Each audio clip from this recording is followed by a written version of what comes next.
Olá, o WTN Saúde de hoje vai falar sobre fertilização in vitro. Nós convidamos a doutora Maria Cecília Cardoso, que é embriologista. Tudo bem, doutora? Tudo bom. Prazer ter você aqui. O prazer é todo meu. Doutora, fertilização in vitro e bebê de proveta é a mesma coisa? É a mesma coisa.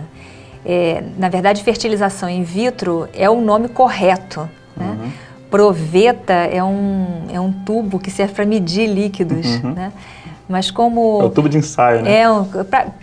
Parecido com um tubo de ensaio, só que é graduado. Representa né? o laboratório, mais ou menos assim. Isso, Bebê exatamente. de laboratório. Seria. Bebê de laboratório, né?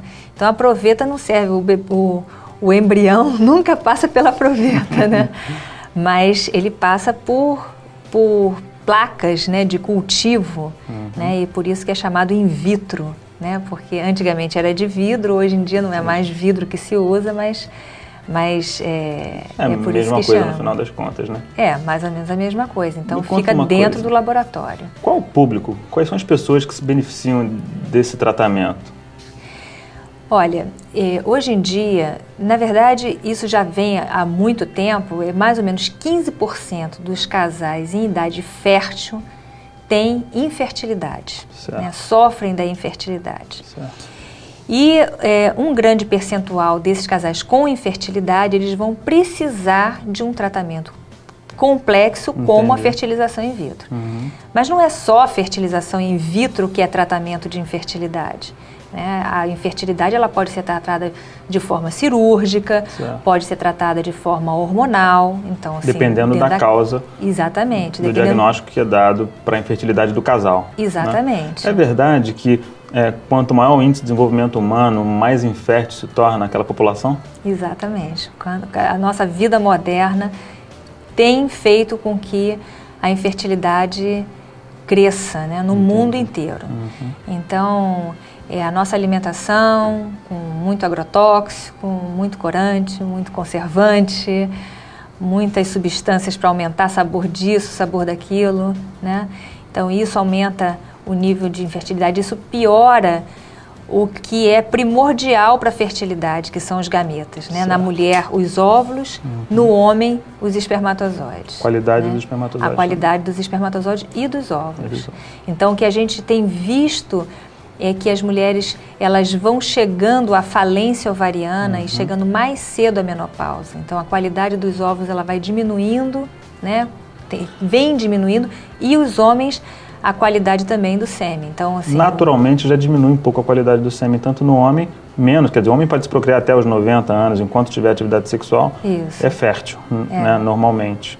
É claro que baixa um pouco o grau de fertilização, mas a mulher não, a mulher tem tempo de validade, né? A mulher tem. O homem, ele está sempre produzindo espermatozoide. A mulher não. A mulher, ela já nasce com um estoque de óvulos que ela vai utilizar durante a vida dela inteira. Certo. Então, quando começa na adolescência a formação dos hormônios na mulher, a cada mês, a cada ciclo menstrual da mulher, um tanto desses óvulos que está num determinado estágio de desenvolvimento é recrutado para poder continuar o seu desenvolvimento. E aí, isso vai se consumindo, né? Ao longo do tempo... A cada mês, um tanto desse estoque vai se consumindo, até a menopausa, até o último óvulo viável, né? Me conta uma coisa, além dos casais inférteis que beneficiam dessa técnica e tudo, existe um outro grupo que se beneficia dessa tecnologia? Hoje em dia, sim, a fertilização in vitro ela se estendeu para alguns casais que necessitam de fazer diagnóstico genético do embrião antes de transferir esse embrião. Então, não são casais inférteis, mas são casais que precisam da fertilização in vitro. Quem tem histórico familiar de alguma doença genética pode ter medo de transmitir essa doença para o seu filho, e aí se utiliza desse tipo de tecnologia para dar o diagnóstico antes de fecundar. Exatamente. Quer dizer, de fecundar não, depois da fecundação, ou seja, antes de implantar. Antes de implantar e antes de se tentar a gravidez. Porque o fato de você transferir o embrião para dentro do útero não vai garantir que a gravidez aconteça. É mais ou menos como acontece com uma semente quando cai na terra. Ela precisa brotar. Pode germinar ou não, exatamente, ela pode germinar ou não. Quando a gente coloca o embrião dentro da mulher, ele pode se fixar no útero e transformar aquilo numa gestação ou não. Mas É assim, esses casais, eles fazem isso antes, eles fazem o diagnóstico do embrião antes dele ser transferido para o útero. Então, me conta, como é que funciona isso? Vamos supor, eu tenho uma doença genética de família, um histórico familiar de doença genética, eu procuro o laboratório, o especialista, e eu digo, eu tenho a doença X, vocês provavelmente têm uma sonda ou alguma coisa que vai dar esse diagnóstico no meu embrião. Então, eu colho o espermatozoide, a minha esposa colheria o óvulo, vocês fariam a fertilização in vitro no laboratório. E teríamos o embrião. E aí o embrião está formado. Isso. Aí com 3 dias de vida, certo. Esse embrião ele vai ter aproximadamente 6, 8, 10 células. Certo. E nós vamos retirar deste embrião 2 células. É uma biópsia. Vai fazer uma biópsia. Então, certo. Nós retiramos 2 células desse embrião. O embrião vai voltar para a incubadora e vai continuar com o desenvolvimento dele. E essas 2 células são colocadas numa lâmina, fixadas. O núcleo das células é fixado. E é esse núcleo que vai ser pesquisado para aquela certo. Doença específica que o casal está precisando. Certo. Ou então, existe também uma outra condição que não é um diagnóstico específico de uma doença que está se procurando, mas de uma doença que é mais frequente, por exemplo, numa determinada faixa etária da mulher. Quais são essas doenças mais procuradas ou mais frequentes? A mais procurada é a síndrome de Down, né? Trissomia do 21, que é a né? trissomia do 21, é quando nós temos 3 cromossomos 21. Normalmente existem 2 cromossomos, né, de cada número, né? Na trissomia são 3 cromossomos 21. Então, em mulheres, por exemplo, acima de 40 anos... Que desejam engravidar. Recomenda-se, então... Recomenda-se que se faça o diagnóstico genético pré-implantacional. Se ela vai fazer a fertilização in vitro, se ela necessita de fazer a fertilização in vitro.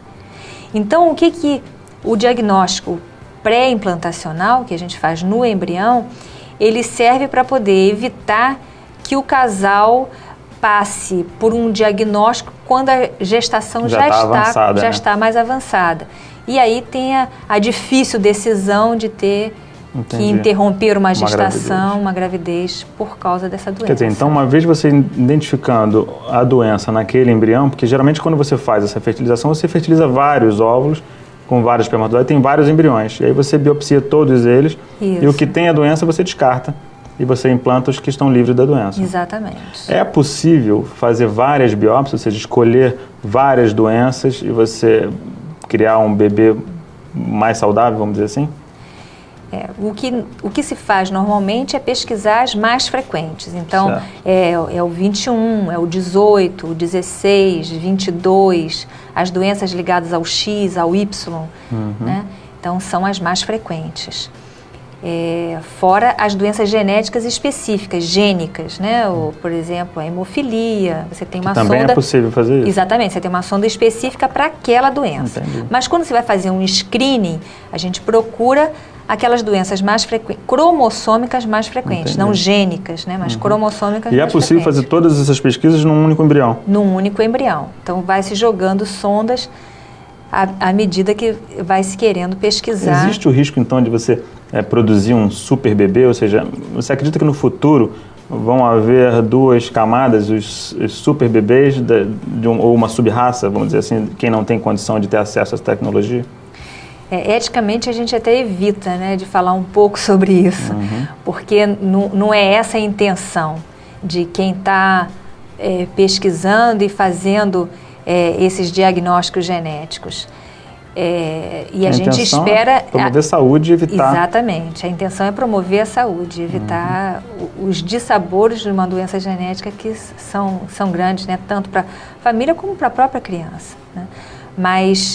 Mas isso é possível, obviamente, à medida que a tecnologia vá avançando, daqui a pouco coisas que nós convivemos normalmente, daqui a pouco vão estar detectando, não queremos mais criança com asma, não queremos mais criança com, entendi. Né, com outras doenças. E os filhos dessas crianças, a tendência então é você ter realmente o ser humano perfeito, né?